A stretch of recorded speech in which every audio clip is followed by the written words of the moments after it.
Sengsara Yesus Kristus diceritakan oleh Yesus sendiri kepada Fasulari dan dikutip dari buku Hidup Sejati di Dalam Allah, jilid 1 oleh Fasulari dan dengarkanlah aku, dengarkanlah jeritan-jeritanku.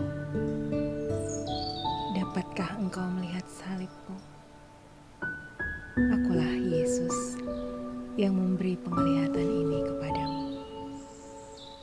Aku memanggil, aku menderita, sebab aku menghargai kalian, para kekasihku. Dan aku melihat kalian tercerai-berai dan tidak menyadari bahaya yang dipasang roh jahat terhadap kalian. Hatiku terkoyak ketika aku melihat betapa jauhnya kalian dari aku. Setelah aku didera, mereka meludahi aku dan berkali-kali memukuli kepalaku dengan keras sehingga aku pusing. Mereka menendang perutku sehingga nafasku terengah-engah dan aku terjatuh ke atas tanah sambil merintih kesakitan. Mereka menjadikan aku mainan dengan menyepak aku secara bergilir. Aku tidak dapat dikenali lagi. Tubuhku hancur, demikian pula hatiku. Dagingku yang sudah terkoyak-koyak itu bergantungan pada seluruh badanku. Salah seorang dari mereka mengangkat aku dan menyeret aku, sebab kakiku tidak sanggup lagi menopang aku. Lalu mereka mengenakan kepadaku salah satu jubah mereka, mendorong aku ke depan, dan sambil mengulangi pukulan-pukulan, mereka menampar mukaku, mematahkan hidungku, dan mengganggu aku. Aku mendengarkan kata-kata penghinaan mereka, hai putri. Betapa penuh kebencian dan ejekan suara mereka bergema, sambil menambah isi piala-pialaku. Aku mendengar mereka berkata, "Di manakah berkumpul para sahabat-sahabatmu pada saat raja mereka bersama kita?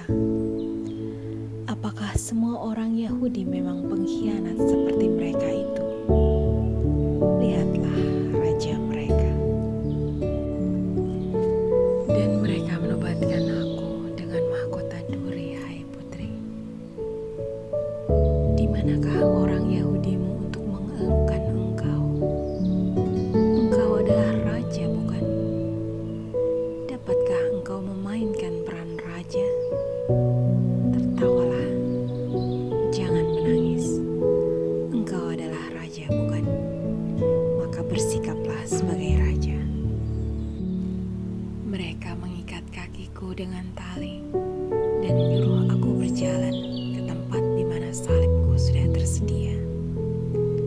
Putri, aku tidak sanggup berjalan karena mereka mengikat kakiku. Maka mereka mencampakkan aku ke tanah dan sambil menarik rambutku, mereka menyeret aku ke arah salibku. Sakitku sudah tidak tertahankan. Bagian-bagian tubuhku yang bergantungan akibat penderitaan tersobek-sobek. Mereka melonggarkan tali kakiku dan menyepak aku supaya aku bangun dan mengambil kuku di atas pundakku. Aku tidak bisa melihat di mana salibku, sebab duri-duri yang tertancap di kepalaku membanjiri mataku dengan darah yang mencoreng wajahku. Maka mereka mengangkat salibku dan menaruhnya di atas pundakku. Sambil mendorong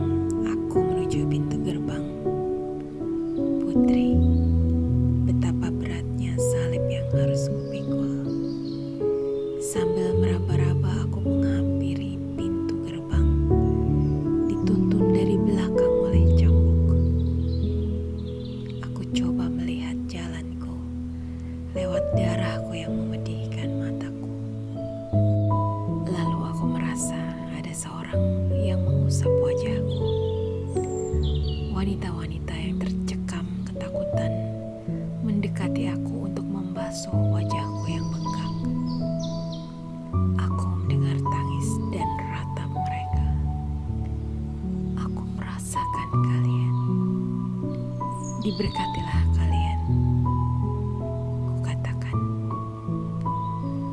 Darahku akan mencuci bersih semua dosa manusia. Hai putri, lihatlah, saat penyelamatanmu sudah tiba. Dengan susah, kuseret badanku. Khalayak ramai menggila. Aku tidak melihat seorang teman pun di sekelilingku. Tidak ada seorang pun untuk menghibur aku. Sakratul maut tampaknya semakin dahsyat dan aku terjatuh ke tanah. Karena khawatir bahwa aku akan mati sebelum disalibkan, para serdadu meminta seorang pria bernama Simon untuk memikul salibku. Putri, ini bukanlah tindakan kebajikan atau iba, melainkan usaha mengamankan aku supaya aku dapat disalibkan. Setibanya di gunung, mereka melemparkan aku ke tanah. Mereka menanggalkan pakaianku dan membiarkan aku telanjang, menjadi tontonan bagi semua orang. Luka-luka terbuka lagi dan darahku bercucuran ke tanah. Para serdadu menawarkan kepadaku anggur tercampur empedu. Aku menolaknya, sebab batinku sudah terisi penuh oleh kepahitan yang diberikan oleh para musuhku. Mereka cepat-cepat memaku pergelangan tanganku dulu. Setelah menancapkan aku dengan paku pada kayu salibku, mereka merentangkan tubuhku yang hancur dan secara kasar menembus telapak kakiku. Putri, oh putriku, betapa sakitnya, betapa besar deritaku, betapa jiwaku tersiksa. Aku ditinggalkan oleh mereka yang kukasihi. Aku disangkal oleh Petrus yang kujadikan landasan bagi gerejaku. Diingkari oleh para sahabatku yang lain. Ditinggal seorang diri. Dibiarkan bagi para musuhku. Aku menangis sebab jiwaku penuh duka cita. Para serdadu menegakkan salibku dan menancapkannya di lubang tanah. Aku memandang khalayak ramai dari tempat aku berada dan hampir tidak bisa melihat apa-apa karena mataku bengkak. Aku mengamati dunia.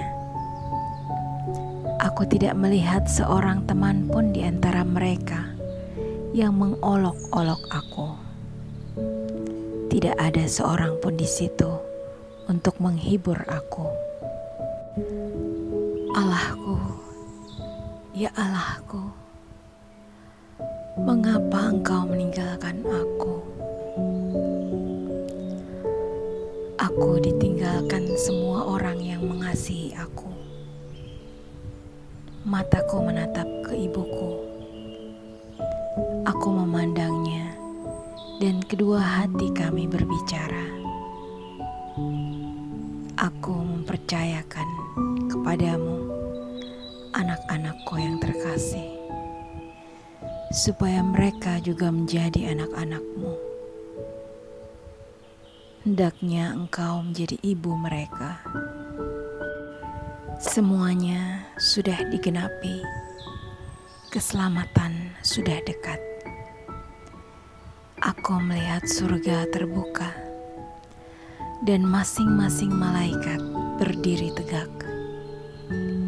Semua mereka berdiri dalam keheningan. Bapa, ke dalam tangan-Mu kuserahkan rohku. Sekarang aku beserta